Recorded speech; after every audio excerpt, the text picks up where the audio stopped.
Hi, my name is Bailey Culver, and today I'm going to be applying organizational behavior to an experience that I've had myself with bad organizational behavior. My presentation is titled Applying Organizational Behavior.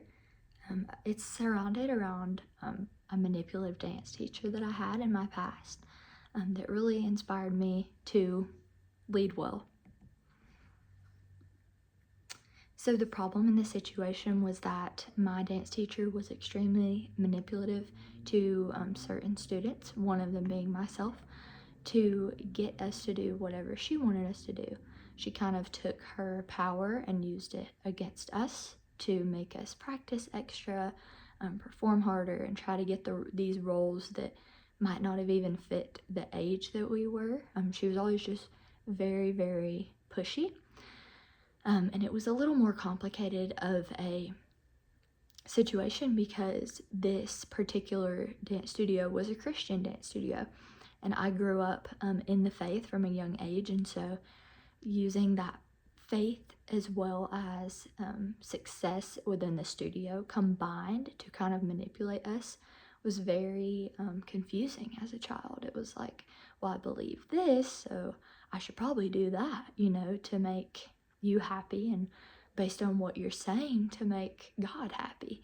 And so that's kind of how that specific teacher ran her classes and her rehearsals for different parts. It was always just very pushy.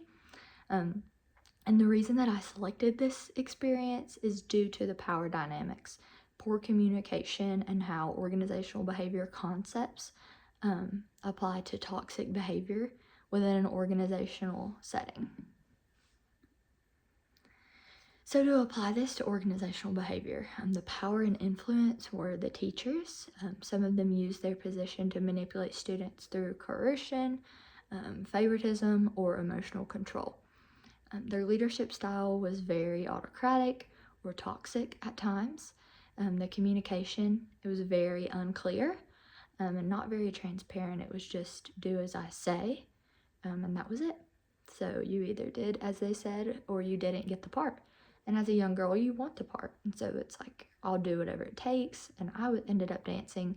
By the time I was 16, I danced Monday through Saturday during the week after school until 10 o'clock. I would get there right after school or drive myself from high school and practice until 10 o'clock. And on the weekends, we rehearsed 9 to 5 every Saturday. So I kind of slowly realized that over time that I was being manipulated into doing things that I didn't necessarily need to do because I didn't intend to go pro as a dancer.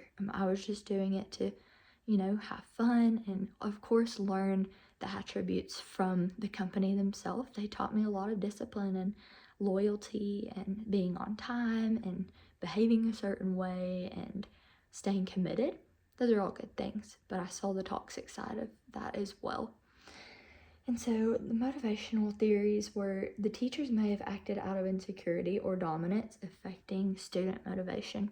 A lot of students dropped over time because they realized that there was a sense of dominance in this particular studio that was just, it became very unhealthy, and it wasn't about dance anymore.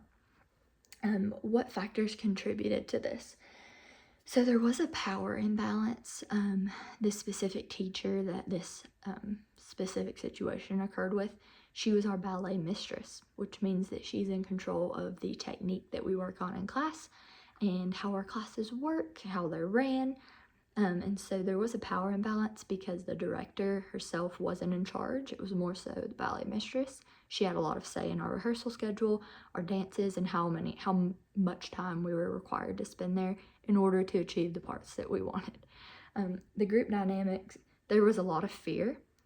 A lot of fear within the classroom if you messed up or if you had a bad day. And some were girls. Some people would come in and have a rough day, not have time to do their assignment, and they got broken up with, whatever it was.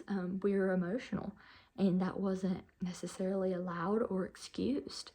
That's when it became very inappropriate for me. I remember turning 16, and on my 16th birthday, I asked if I could go out to dinner with my family. And they said, well, no, absolutely not. And I just realized, man, I'll never get this back, you know? I only turned 16 one time, and after this, I mean, it'll never happen again. And I've wasted it on, I'm sorry, my battery was almost dead. And I've wasted it on the dance studio. And so I had a big realization when I turned 16, and it changed my perspective on the organization itself. There were a lack of clear expectations.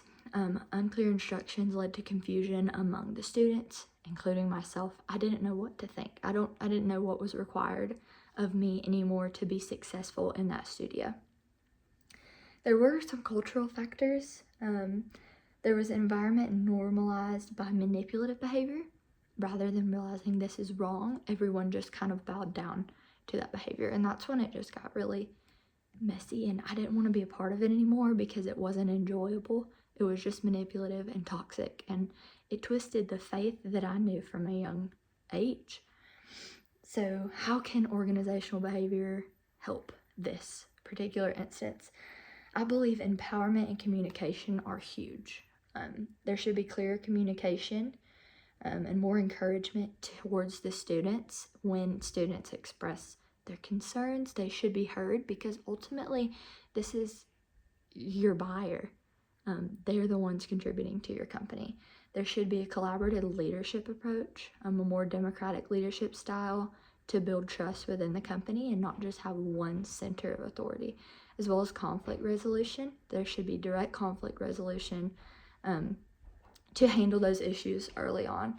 So a few action steps to improve would be having open dialogue, establishing a self space for feedback among the students, having leadership training to focus on democratic leadership styles rather than a toxic leadership style, as well as clear guidelines, setting boundaries for expectations and behavior, and a clear support system to provide peer mentorship and access to others that understand what's going on within the studio and help for each student.